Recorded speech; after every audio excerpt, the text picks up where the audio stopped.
Убиецот бегалец Зулкјуфли Нуредини, викан Мали Репки, заради кој паднаа 17 затворски чувари, слободно шетал низ Скопје во периодот кога се случи обидот за ликвидација во Изгејт на Раде Трајковски штекли. Репки се поврзува со криминалниот клан Бела Ноца, за кого се шпекулираше дека стои зад нападот врз штекли, кој пак се води како член на ривалската банда Барон. И покрај ваквата поврзаност, засега обвинителството и истражните органи не откриваат дали совпаѓањето на времето на бегство и обидот за убиство е само коинциденција или има поврзаност меѓу двата случаи. Алфа праша во обвинителството за гонење организиран криминал дали е утврдена траекторијата на движење на Мали Репки дента кога имаше обид за убиство, но конкретни одговори не добивме.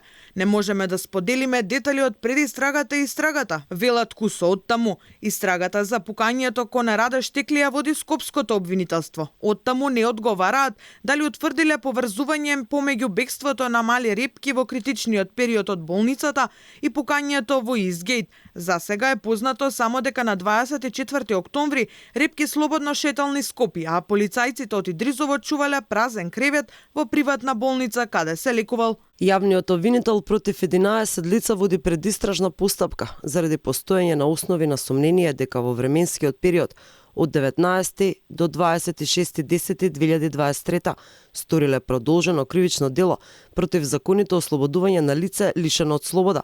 Осумничените во текот на предстојот на осуденикот како соизвршители, додека биле на смена, го ослободувале осуденото лице кој им било доверено на чување, кое непречено без придружба ја напуштало здравствената установа и по повеќе часовно отсуство се враќало назад. За сега пукачот кон штекли не е откриен. МВР објави фотографија од лицето, но неговиот идентитет и поскоро пола година остана непознат. Алфа побара одговори од МВР дали истрагата која тие ја водат по наредба на јавен обвинител и за пукањето кон штекли ќе се прошири и на Мали Репки, на што ни одговорија дека надлежно за информација е обвинителството. Мали Репки од село Батинци во мај 2022 година беше осуден на 8,5 години затвор за убиство. Предходната година на почетокот на октомври беше уапсен во местноста Ливчани на територија на Велес. Затворската казна ја издржувал во Идризово, се додека не им избегал на полицајците, па откако повторно беше уапсен, Мали Репки заврши во Штипскиот затвор. Раде Трајковски штекли во медиумските објави се поврзува со така наречената Барон криминална група од Чаир. Во него во истиот трговски центар се пукаше два пати, во август и во октомври, кога беше ранет.